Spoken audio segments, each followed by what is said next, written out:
In this video we're going to look at the simple harmonic oscillator. So the idea is that if we had a spring and we attached a mass to the end of the spring, and we attached one end of the spring to a fixed point, so let's just say attached to a wall, then if we define a point here, and we'll call that point say x0, then let's imagine the spring sitting in an equilibrium position there at point x0, so there's nothing happening, the mass isn't moving, okay, there's nothing going on in the system. So what we can do is we can take the mass and we can pull it in that direction, okay, so we would stretch the spring, so we'll do that, we'll take that, and the spring becomes stretched, and now the mass sits at a new position. So let's say that new position then is x1, okay, so the old position here is x0, new position is x1, so the distance that was stretched or moved, the difference in the position x is going to be, we'll just give it a value of x, okay. So we know from common sense that if we were to stretch that spring, there'll be a force trying to pull the mass back in this direction, okay. So if we were to let the mass go, then the mass would fly back in this direction, and then the inertia of the mass would pass by this point and it would then compress the spring, and when the spring was fully compressed, the mass would then ping back in the opposite direction, and if it was damped, then eventually the mass would just oscillate back and forward and come back to its equilibrium position. Of course, it was an undamped spring and there was no other forces acting, then it would just oscillate like that forever, okay. Okay, so that there is the simple idea of a simple harmonic oscillator. So we want to be able to model that. So if we look at the spring, we can say that the force on the spring, the force due to the spring, is going to be directly proportional to the distance that you've stretched the spring. And again, that's common sense as well. If you take a spring and you stretch it, the more you try to stretch it, the harder it is, okay. So the force that's acting against the stretching of the spring is directly proportional to how far you actually stretch the spring, okay. So it's going to be proportional to the distance, okay, and the constant proportionality is going to be dependent on how stiff the spring is. So if the spring is very stiff, it's very difficult to stretch it, and if it's not so stiff, it's easy to stretch it, okay. So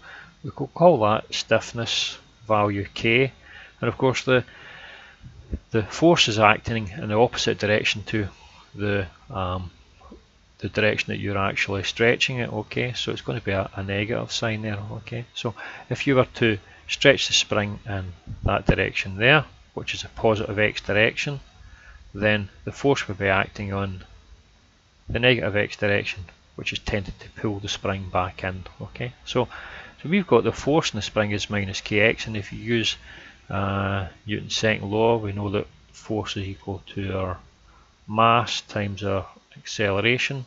So we write our mass times our acceleration. So mass and our acceleration in terms of the displacement x is going to be our x double dot, okay. So it's the second derivative of position.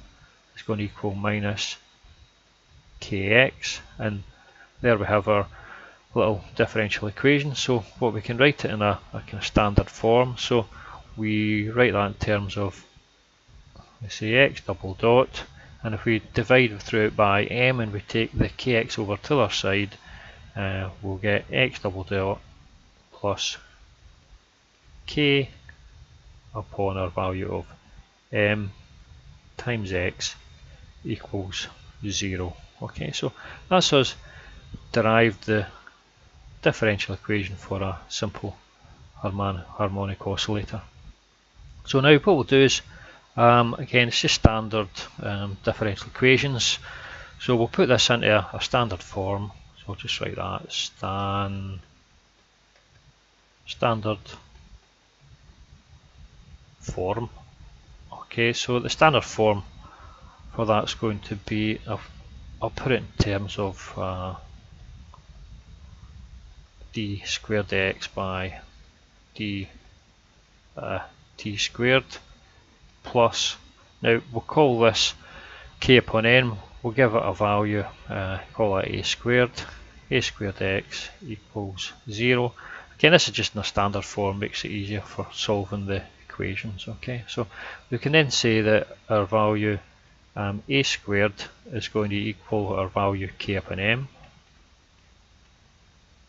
Okay, so then we can then say that a must equal root k upon m. Okay, so this constant here, a is a ratio of the springiness, which is the stiffness factor of the spring, and the inertia, which is the given by the mass.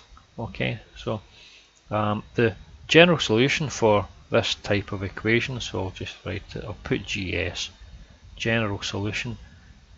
Okay, again, this is standard differential equation, so the general solution is going to be x is going to equal c1 sine a of t plus c2 cos a t.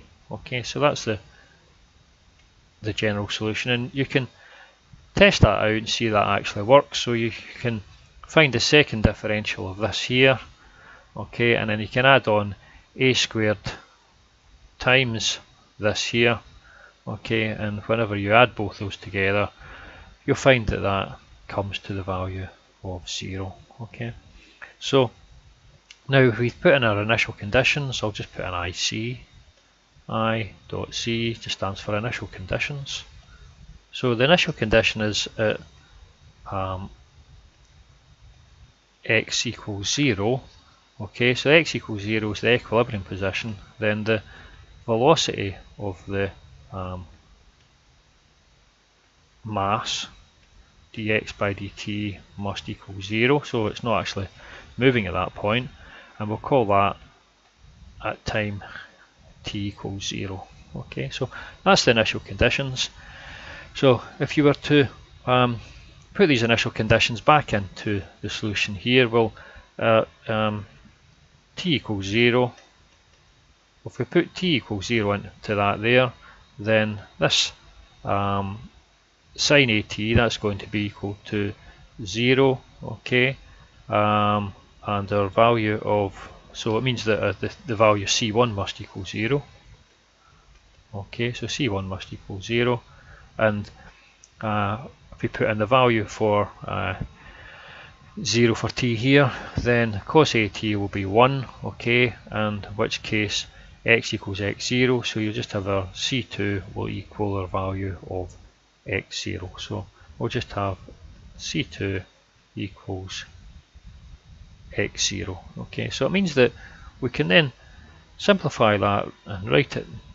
The solution is x is going to equal x0 times our cos of root k upon m times t. Okay, so that's a solution for to our differential equation. Okay, now we're going to look at this in terms of a frequency. So if we were to draw that out, then it's just the simple cosine. Okay, and it's going to have a height, and the height is going to be x0. Okay, so that's our x-axis, and that's our t-axis. So it's going to have this period here. Okay, so there's a period from this point here to that point there, and the period is going to equal to t. Okay, so the period is going to be 2 pi radians. Okay, but we've got a value here of our value a, which is root k upon m. Okay, so we're really going to say then that the overall period a times t is just going to be equal to our value of 2 pi radians. Okay, so it means that we can then say that t is going to equal 2 pi upon A. So if we write that in terms of our frequency, so we can say our frequency is going to equal A upon 2 pi, which is going to equal, well, it's going to be 1 upon 2 pi, and our value of A is just our root k upon m, root k upon m. Okay, so I'll just rewrite that down there.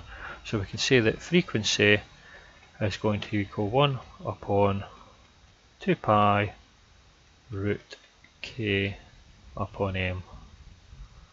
Okay, so that's the frequency of our oscillations for a simple harmonic oscillator, and it makes sense there, because if you were to increase the stiffness of the spring, so if k went up, well, if the stiffness of the spring went up, you'd expect then, as you can see here, that the frequency here would go up as well. Okay, and if the mass of the system went down, so if you put the mass down, again, common sense will tell you that the frequency is going to go up as well. Okay, or you could do it round the other way, round about. You could say if the stiffness went down, okay, so the spring is less stiff, then you'd expect the frequency to go down, and also if the mass was to increase,